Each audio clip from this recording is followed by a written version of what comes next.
શું બનાવ્યું મમ્મા? કોથમીર વડી. કોથમીર વડી એકદમ ક્રિસ્પી અને ક્રન્ચી. અને આમ જોઈએ ને બહારથી આમ આટલી લાગે ને ક્રન્ચી અને અંદર એકદમ સોફ્ટ સોફ્ટ. બરાબર. મસ્ત એક બનાવ્યું. secret મહારાષ્ટ્રની વસ્તુ ફેવરેટ. નાખીને બનાવી. હા, મહારાષ્ટ્રની ફેમસ કોથમીર વડી. કોથમીર વડી. કોથમીર વડી. સી રીતે બનાવી? હેડ શીખવાડ્યું તને? હેડો. એનું આ છે કોથમીર વડી બનાવવાની. હ મહારાષ્ટ્રની ફેમસ. એટલે મેં ધોળા હે ને ડાળી નહીં લેવાની, આવા એકલા પત્તા પત્તા લેવા પડે. બરાબર. એટલે બધા આટલા બધા લઈ લીધા મેં એકલા પત્તા પત્તા, અને ડાળીની આપણે ચટણી બનાવી લઈશું બરાબર. એટલા માટે. અને આ બધા હવે લઈ લીધા બેટીન, હવે ધોઈ અને ઝીણા ઝીણા સમારી દેવાના. આપણે ઝીણા સમારીએ ને એવા આવું ધોઈ પૂરા કરી સમારી દઈએ.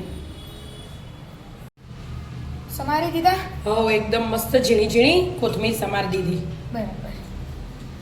હવે આપણે ચણા લોટ લઈ લઈશું 2 વાટકી જેવો.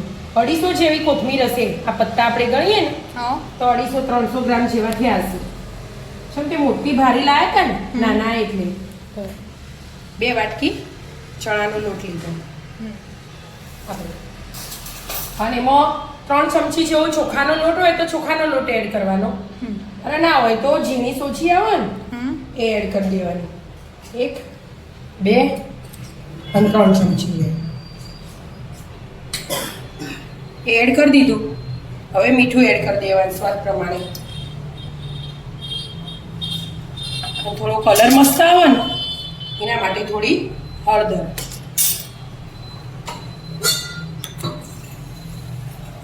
અને પાણી થોડું થોડું એડ કરવાનું અને મિક્સ કરવાનું, એટલે પેલી કોઠો ના પડે. આપણે લોટ ચાળ્યા વગર લીધો ને એટલે. અને એકદમ મસ્ત પતલું લિક્વિડ બનાવી દેવાનું. બેટર પતલું રાખ. હા, લિક્વિડ જેવું. આપણે દૂધ આવે ને છાશ આવે જાડી એવું. બસ બહુ પતલું બહુ પતલું એ નહીં, બહુ જાડું એ નહીં.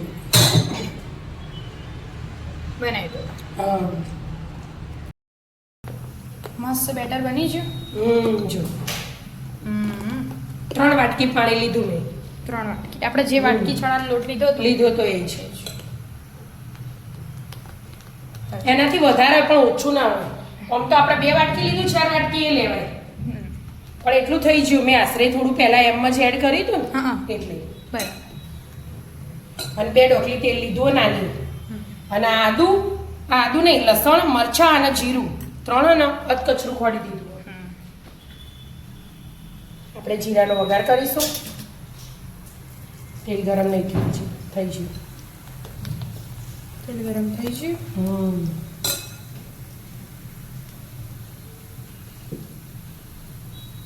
જીરાનો વઘાર થઈ જાય ને તરત આપણે થોડી હિંગ એડ કરીશું.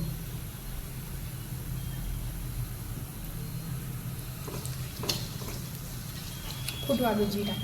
થઈ ગયું. જીરું ફૂટે ને બેટા, એટલે કકળાઈ જાય તરત. હા, હવે આ લસણ અને મરચાં અને જીરું 3 ભેગું કરીને ખોડી દો ને પારા પાણી એવું અધકચરું ખોડી દેવાનું, એટલે એનો ટેસ્ટ એકદમ મસ્ત આવે. એને કોતરી દેવાનું તેલમાં.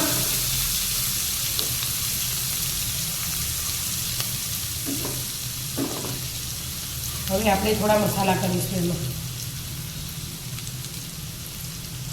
ધાણા જીરું એડ કરી દઈશું. થોડુંક મીઠું એડ કરીશું. આપણે આમાં લિક્વિડમાં કર્યું એટલે આમાં થોડુંક જ એડ કરવાનું, બહુ નહીં કરવાનું. થોડા તલ એડ કરીશું, તલથી એકદમ મસ્ત ટેસ્ટ આવે. જોવું જ હવે. હા, અને કાશ્મીરી મરચું 1/2 ચમચી એ એડ કરી દઈશું. અને 2 મિનિટ 1 જ સેકન્ડ મિક્સ કરીશું આપણે પહેલા બરાબર.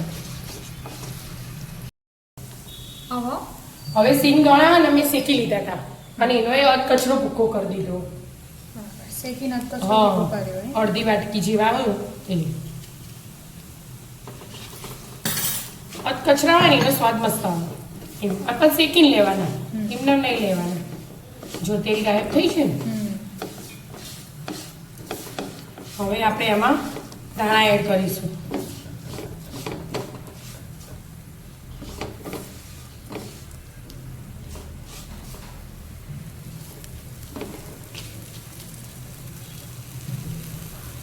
બરાબર મિક્સ કરવાનું હમણાં હા. ધાણા ગાયબ થઈ જશે દાળ ચડી જશે આના ભેગું હમ આ બાફવું ના પડે આપણે એવી રીતે બનાવી લઈએ બરાબર. અને એકદમ ક્રિસ્પી અને જાળીદાર બને કડક એ ના થઈ જાય હમ આપણે સોજી નાખીએ ને એના લીધે અને સોજી ના એડ કરવી હોય ને તો ચોખાનો લોટ એડ કરવાનો હમ. એમાં 2 ચમચી એવી રીતે કોથમીર શેકી હા મસ્ત કોથમીર શેકાઈ છે દેખાતી એ નહીં કેટલી બધી હતી હવે આપણે આ લિક્વિડ જે બનાવી દઉં બેટર ચણાના લોટનું એ એડ કરી દઈશું હાલ આવું લાગો ઘડીક વાર ચડશે ને એટલે આખું ચેન્જ જ ચેન્જ જ થઈ જશે મિક્સ કરતા બરાબર રહેવાનું. બધું મિક્સ કરી દેવાનું એક રસ થઈ જશે હમણાં હાલ કાઠું થઈ જશે ચણાનો લોટ એટલે કાઠું જ થઈ છે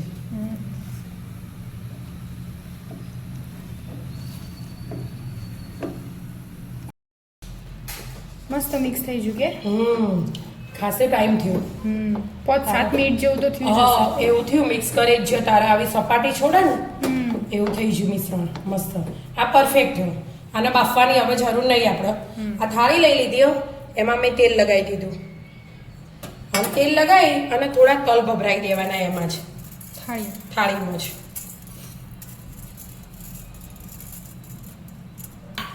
આ તો હાથે ચોટ્યા હતા ને એટલે હવે આ મિશ્રણને આમાં જમાઈ દેવાનું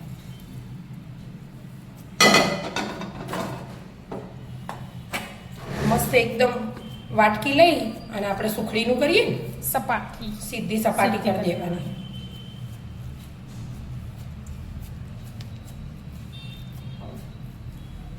આ એકદમ અલગ જ રીતે જાડી પટલી તો આપણે થાળી લેવાની એ પ્રમાણે કરી દે હા મસ્ત થઈ ગયું.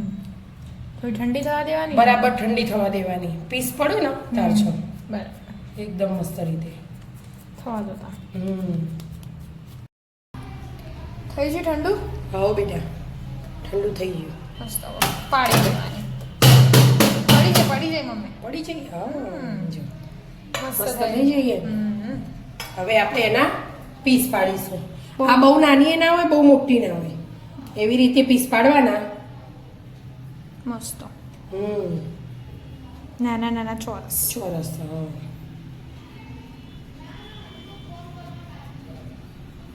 આવી રીતે બધા પીસ પાડીને લઈ લેવાના એક બાજુ થઈ લાઈન બીજી હા, બાજુ બીજી બાજુનો વારો આવ્યો બહુ નાના નહીં બહુ મોટા નહીં. એવા પીસ પાડી દીધા જો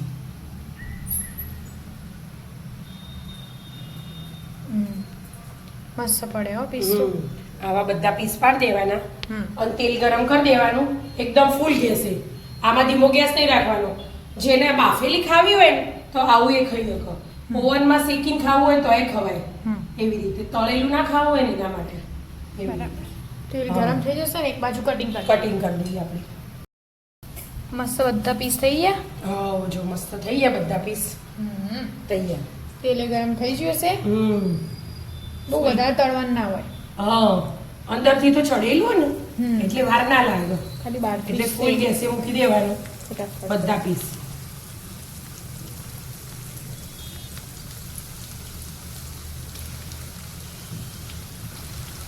મસ્ત ક્રિસ્પી કરવા હમ golden brown golden brown colour આવે ને ત્યાં લગી તળવાનું હાલ તરત નહીં પલટાવાનું થોડીક વાર રહેવા દેવાનું પછી પલટાવાનું નાની ચમચી થવા દો હા સાઈડ બદલવાની હા બેટા એક બાદ તળાઈ છે આ એટલે આમ ફેરવી દેવાની નાની ચમચી લઈ ધીમે ધીમેથી એટલે મસ્ત બ્રાઉન કલરના થઈ જાય બે બાજુ બરાબર એ તલ ઉપરથી આપણે એડ કર્યા હોય ને એ એ છૂટા થોડા છૂટા પડી જાય અને દાણા ઝીણા સમાર્યા હોય ને આપણે એ ચોક એવું આવે પણ છૂટા ના પડે આવી રીતે મસ્ત જ હોય એક ગોણ એક કર્યો ગોળ તળાઈ ગયું આપણે મસ્ત ક્રિસ્પી થયા હો આ બધા તળી દો ને બધા હાથે જોઈએ ટેસ્ટ કરીએ કેવા બન્યા તળાઈ ગયા હાવ જો તળાઈ ગયા, બિલકુલ તેલ રહેતું નહીં, એકદમ પૂરા મસ્ત થયું. હા એ તો આ હું કોથમીર વડી.